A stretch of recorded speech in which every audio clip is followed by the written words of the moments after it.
안녕하십니까, 조이쌤의 Q&A입니다. 조이쌤의 Q&A. 네, 조이쌤의 Q&A 여러분들의 소중한 사연으로 만들어지고 있습니다. 아래에 있는 이메일 주소로 학교 생활, 전학, 진학, 대입, 고입 등 어떤 사연이든 아래 이메일로 보내주시고 그 중에 선별해서 제가 이렇게 컨텐츠로 만들고 있습니다. 오늘은 송파 지역의 일반고에 재학 중인 한 남학생의 어머님이 보내주신 질문에 답변하는 시간을 갖겠습니다.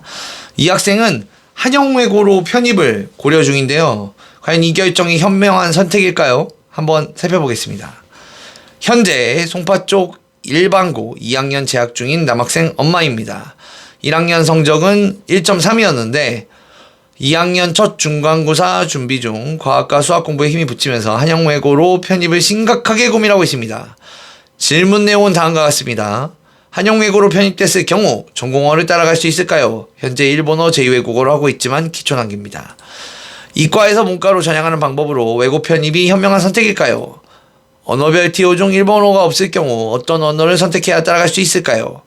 외고 편입 시 기존 일반고 내신은 어떻게 처리되는지요? 2학년 2학기 편입이 너무 늦은 건 아닐까요? 혹시 외고 편입생의 입시 사례가 있을까요? 그래서 오늘의 조이쌤의 Q&A, 서울 일반고 1.3등급 학생 한영외고 편입 괜찮을까? 지금 시작합니다. 조이쌤의 Q&A. 자, 첫 번째, 한영외고로 편입했을 경우 전공어를 따라갈 수 있을까요?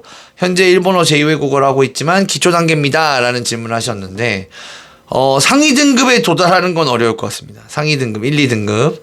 왜 그러냐면 상위 등급 한영외고에서 일본어에 1, 2등급 받는 학생들은 그냥 일본인이에요. 네, 이 한국 사람이 아니에요. 그냥 일본 원어민 선생님하고 프리토킹 되는 학생. 그리고 이게 어머님이 생각하시는 것보다 상위 등급의 숫자가 엄청 적어요. 일본어 전공어에서 퍼센트 잘라보면 엄청 적어서. 그런데 나머지 등급은 비슷하다고 보시면 됩니다. 나머지 등급은 그 1, 2등급 학생 한 10%, 15%를 빼버리면 고등학교 와서 처음 히라가나 가타카나 배운 학생들이 많아요.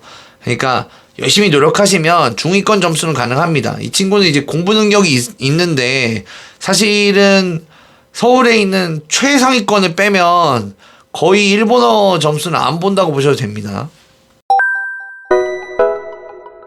조이쌤의 Q&A. 두 번째 질문은 이제 이과에서 문과로 전향하는 방법으로 외고 편입이 현명한 방법입니까? 이게 사실은 지금 계신 이제 송파 일반고가 엄청 학력 좋은 학교들이 많아요. 그래서 어느 학교 출신인지에 따라 달라요. 이 학생이 공부 좀 하는 학생이니까.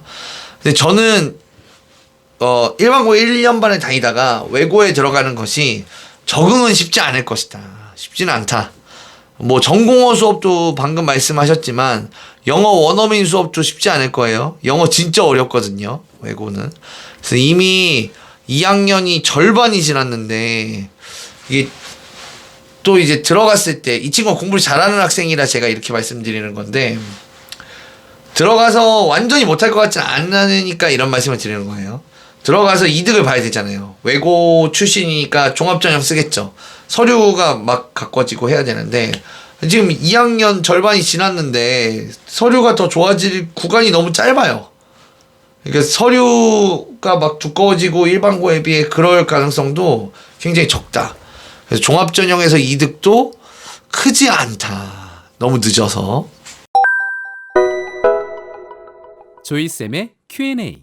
세 번째 질문입니다. 언어별 TO 중 일본어가 없을 경우 어떤 언어를 선택해야 따라갈 수 있을까요?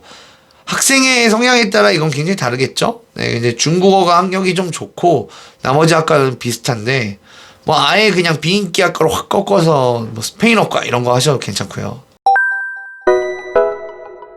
조이쌤의 Q&A. 자, 네 번째 질문입니다. 외고 편입 시 기존 일반고 내신은 어떻게 처리되는지요? 일반고 내신은 산술적으로 그대로 따라옵니다. 하나도 안 바뀌고 외고에 온다고 해서 기존 내신을 좀 깎거나 그러진 않습니다. 예, 하지만 외고는 이제 종합전형을 주로 하거든요. 이 종합전형은 뭐냐면 이 친구 여태까지 학생부를 다 떼서 보는 건데 그래서 사정관이 전학사실을 무조건 알게 됩니다.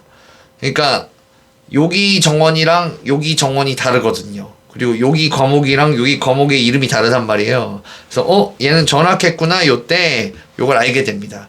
그러니까 어머님이 사실은 기대하시는 건 일반고의 이 높은 내신을 외고로 세탁을 하여 외고에서 좋은 내신을 받은 척 이렇게 가는 게 사실 베스트 시나리오실 텐데 그게 들킨단 말이죠. 그래서 사정관들이 딱 보면 1, 2학년은 일반고에서 받았고 3학년은 외고에서 받았구나 하는 걸 다 알게 됩니다. 조이쌤의 Q&A. 5번째 질문입니다. 2학년 2학기 편입이 너무 늦은 건 아닐까요? 네, 늦었습니다. 사실 이게 이 친구가 공부를 잘하는 학생인데 늦었어요. 1년만 더 빨리 했으면 어땠을까?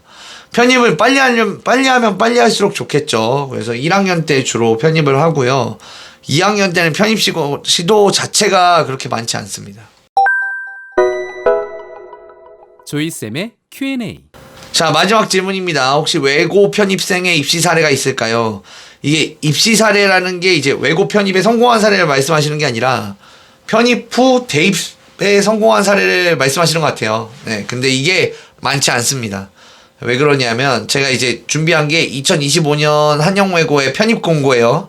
가장 따끈한 정보인데 요게 이제 일반 전형보다 사회통합 전형을 주로 편입으로 받고 있죠. 이제 뭐 1학년은 52, 41, 40, 40인데 보시면 이제 일본어, 스페인어는 아예 일반 전형 1학년 안 받겠다 이런 상황이고 2학년도 보시면은 41, 22, 60, 31, 21 이렇게 돼 있는데 이 보시면은 그냥 일반 전형은 다 해봐야 5명이에요. 거의 안 받죠. 프랑스어는 일반 전형 안 받겠다 이런 상황이에요.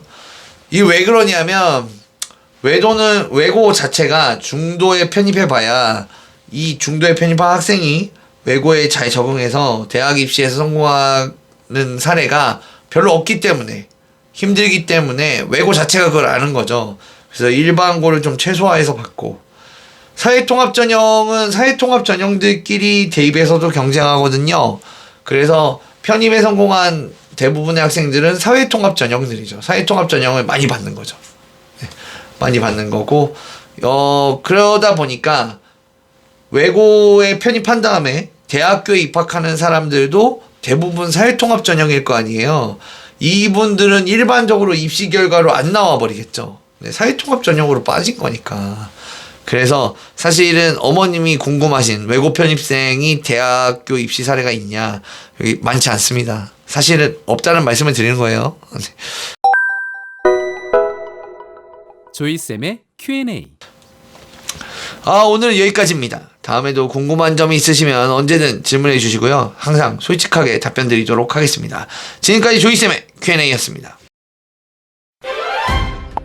좋아요와 구독. 땡큐.